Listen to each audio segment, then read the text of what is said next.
দেখা মাত্র গুলির নির্দেশ, বাসে আগুন ও ককটেল হামলাকারীদের দেখা মাত্র গুলির নির্দেশ। ডিএমপি কমিশনার ওয়্যারলেস কমিউনিকেশনের মাধ্যমে বলেছেন, যে কেউ বাসে আগুন দিলে, ককটেল মেরে জীবন হানির চেষ্টা করলে তাকে গুলি করতে এটা আমাদের আইনেই লেখা আছে। এর বেশি তিনি কোনো মন্তব্য করতে রাজি হননি। ডিএমপি কমিশনারের এই নির্দেশনাকে আপনারা কিরকম ভাবে দেখছেন? গঠনমূলক কমেন্টসের মাধ্যমে আপনাদের মতামত জানিয়ে যাবেন। ধন্যবাদ। এই দুইজনেই গুম হয়েছিল। একজন আরাম আয়েশে জীবন কাটিয়েছে ভারতে, আরেকজনের লাশ পর্যন্ত পায়নি পরিবার, কারণ ইলিয়াস আলী ভারত বিরোধী ছিলেন আর সালাউদ্দিন আহমেদ ভারতে গিয়ে র এর এজেন্ট হয়ে যায়। আসলে কেউ দলের জন্য জীবন দিয়ে দেয় কিন্তু মূল্যায়ন পায় না, আর কেউ দালালি করেও দলের শীর্ষে থাকে। হ্যাঁ, এটাই রাজনীতি।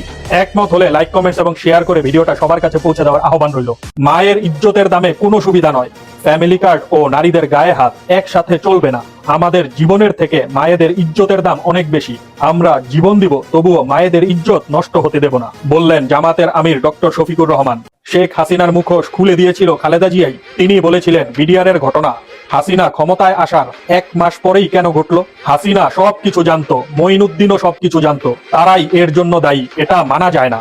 হাসিনাকে এর জবাব দিতেই হবে, পালিয়ে পার পাবে না। বেগম খালেদা জিয়া ছিলেন একজন দূরদর্শী ব্যক্তি, তিনি অনেক কিছুই বুঝতেন। কিন্তু বর্তমান বিএনপি মেরুদণ্ডহীন একটি দালালে ভরা দল।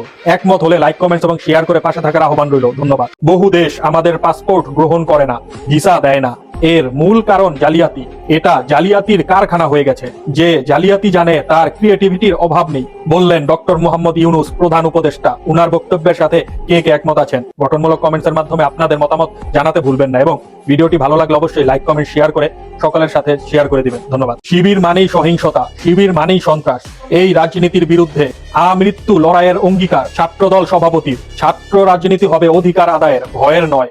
ছাত্রদল সভাপতি জানিয়ে দিলেন, শিবিরের বিরুদ্ধে লেই থামবে না।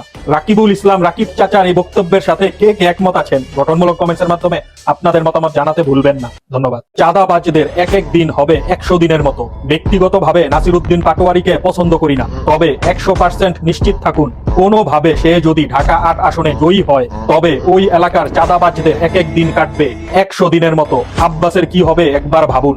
জ্যাকব মিল্টনের এই বক্তব্যের সাথে কে কে একমত আছেন গঠনমূলক কমেন্টসের মাধ্যমে আপনাদের মতামত জানিয়ে যাবেন, এবং ভিডিওটি ভালো লাগলে লাইক, কমেন্ট, শেয়ার করে ছড়িয়ে দেওয়ার আহ্বান রইল। ধন্যবাদ। হাদিকে হত্যার ঘটনায় আমতারেকের দায় এড়ানো যায় না। এই কুকুর আওয়ামী লীগকে নির্বাচনে অংশগ্রহণ করাতে চায় এবং আওয়ামী লীগকে বাংলাদেশের পাহাড়, পর্বত এবং পাহারাদার হিসেবে উপস্থাপন করার বক্তব্যের মাধ্যমে আওয়ামী সন্ত্রাসীদের সাহস জুগিয়েছে।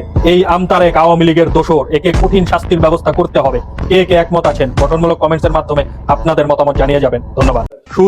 সুসংবাদ, গতকাল রাত থেকে হ্যায়ের পক্ষে পোস্ট হয়েছে 70 লাখ, বিপরীতে নায়ের পক্ষে পোস্ট হয়েছে 17 লাখ। হ্যাঁ জয়যুক্ত হবে ইনশাআল্লাহ। একমত হলে লাইক, কমেন্টস এবং শেয়ার করে পাশে থাকার আহ্বান রইল। ধন্যবাদ।